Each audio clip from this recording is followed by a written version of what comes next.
আসসালামু আলাইকুম। আমার পাশে যে ব্যক্তি আছে ইনি নাকি যে এক হাতে গাড়ি চালাতে পারবে, সেটা হচ্ছে বাম হাতে ক্লাস, বাম হাতে সেই অ্যাক্সিলেটার। ওনার তো এক হাত নাই, উনি বাম হাতে গাড়ি চালাবে। আসসালামু আলাইকুম।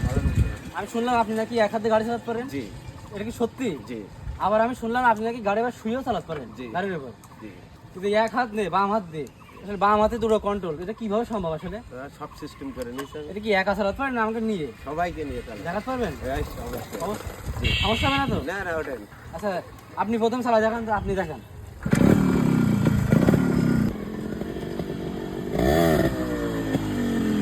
আচ্ছা, উনি তো একা চালালে যায়, তুমি ওটা দিন দিয়ে চালাতে পারে কিনা?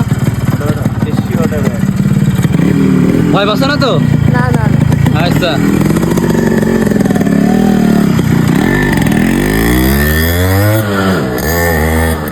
আসলে দেখতে পাচ্ছেন কতটা রিস্ক নিয়ে চালাচ্ছে। আসলে অভ্যাস, একটা জিনিস আছে না, অভ্যাস। আপনারা দেখতে পারলেন তিনি কিন্তু আসলে মানে এক হাতে কীভাবে চালালে আমি নিজে বুঝতে পারলাম না। সবই অভ্যাস, একটা জিনিস আছে।